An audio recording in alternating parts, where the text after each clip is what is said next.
আসসালামু আলাইকুম রহমতুল্লাহ। সম্মানিত ভিউয়ার্স মণ্ডলী, সকলে কেমন আছেন? আশা করি আল্লাহ তাআলার অপার কৃপায় সকলেই ভালো আছেন। দেখতে পাচ্ছেন আমরা আজকে খেতে যাচ্ছি খাসির লেগ রোস্ট, সাথে গ্রেভি আছে এবং এর সাথেই রয়েছে খুশবু পোলাও, যেটা খুবই প্রসিদ্ধ এবং বিখ্যাত, যেটা বড় বড় চনার ডাল দিয়ে রান্না করতে হয়। খুশবু পোলাওটা আসলেই খুব ভালো হয়েছে মাশাআল্লাহ। তো আলহামদুলিল্লাহ, আমরা আজকে যে খাবারটা খাচ্ছি এটা আমার শাশুড়ি আম্মা জান আমাদের জন্য প্রিপেয়ার করেছেন। আল্লাহ তাআলা আমার শাশুড়ি মাকে নেক হায়াত দারাজ করুন, আমিন। দেখতে পাচ্ছেন গোশতের কোয়ালিটিটা মাশাআল্লাহ অসাধারণ হয়েছে। আসলে মানুষের জীবনটা অনেক ছোট এবং এই মানুষের এই ছোট্ট জীবনে অনেক উত্থান এবং পতন আছে।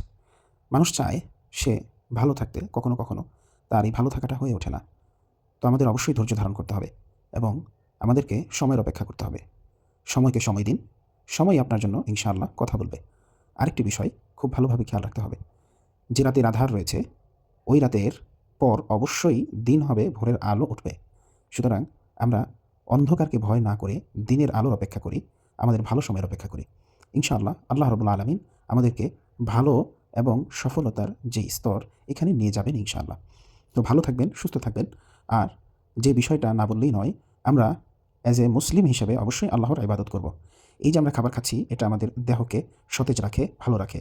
আরেক দিক দিয়ে আমাদের ভিতরে যে বিষয়টা রূহ তথা আত্মা, এই আত্মাকে ভালো রাখতে হলে অবশ্যই আল্লাহ তাআলার ইবাদত করতে হবে। আল্লাহর ইবাদত করলেই আমাদের আত্মার খোরাক মিলবে। আশা করছি আমরা বুঝতে পেরেছি। তো আজকের মতো বিদায় নিচ্ছি। সকলেই ভালো থাকবেন, সুস্থ থাকবেন। আমার মুসা অফিসিয়াল চ্যানেলটি সাবস্ক্রাইব করে পাশে থেকে বেল আইকনটি প্রেস করে দিবেন এবং আমার পেজটি ফলো দিয়ে পাশে থাকবেন ইনশাআল্লাহ।